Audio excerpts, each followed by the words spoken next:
Hi friends, welcome to my channel Sairam competitive exams. ఇంకా channel ఎవరైనా subscribe చేసుకోతే subscribe చేసుకోండి, లైక్ చేయండి, షేర్ చేయండి.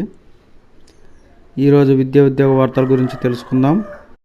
టెట్ టఫ్ రెగ్యులర్ బీఎడ్ డిఎడ్ వారితో రాసేందుకు సర్వీస్ టీచర్లు ససేమిరా.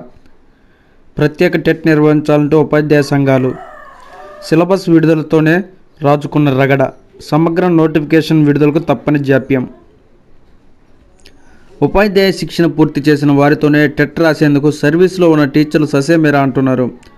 సర్వీస్ టీచర్లకు ప్రత్యేకంగా టెట్ నిర్వహించాలని ఉపాధ్యాయ సంఘాలు డిమాండ్ చేస్తున్నాయి. దీంతో టెట్ సమగ్ర నోటిఫికేషన్ విడుదలకు జాప్యం జరుగుతుంది. డిఎస్సికి ముందే టెట్ నిర్వహించడంపై బీఎడ్ డిఎడ్ అభ్యర్థులు ఆనందం వ్యక్తం చేస్తున్నారు. వీరితోనే టెట్ రాయాలన్న నిబంధనను మాత్రం సర్వీస్లో ఉన్న టీచర్లు వ్యతిరేకిస్తున్నారు. ఈ పరిస్థితిలో టెట్ నిర్వహణపై గందరగోళం నెలకొంది. సర్వీస్ టీచర్లు టెట్ రాసేందుకు అవసరమైన మార్గదర్శకాలు ప్రభుత్వం ఇవ్వాల్సి ఉంది.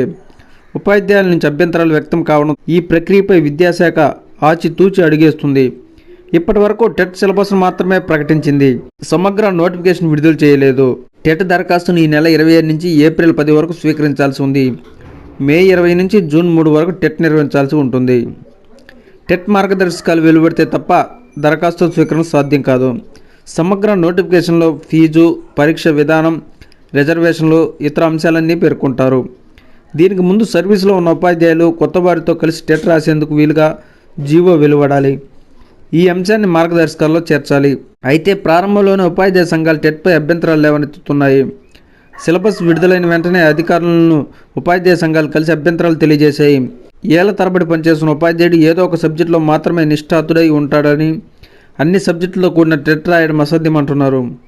భాషా పండితులకు వారు చెప్పే లాంగ్వేజ్పై తప్ప మరే ఇతర సబ్జెక్టులపై పట్టు ఉండదని చెప్తున్నారు.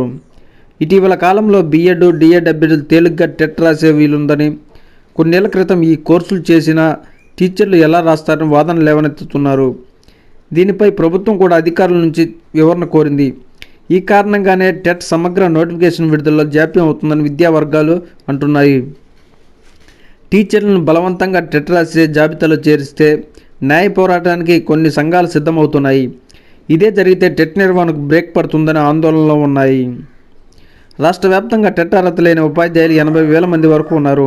స్పెషల్ గ్రేడ్ ఉపాధ్యాయుల నుంచి సెకండరీ గ్రేడ్, ఎస్ఏల నుంచి హెచ్ఎంల వరకు పదోన్నతులు పొందాలంటే టెట్ అర్హత తప్పనిసరిగా కోర్టు పేర్కొంది. ఈ నేపథ్యంలో టెట్ రాయాల్సిన అవసరం ఏర్పడింది. టెట్ తర్వాతే పదోన్నతులు చేపడతారు. పదోన్నతులు కల్పిస్తేనే ఖాళీల సంఖ్య స్పష్టంగా తెలుస్తుంది. Okay friends, thank you. All the best. Video నచ్చితే లైక్ చేయండి, షేర్ చేయండి, సబ్స్క్రైబ్ చేయండి.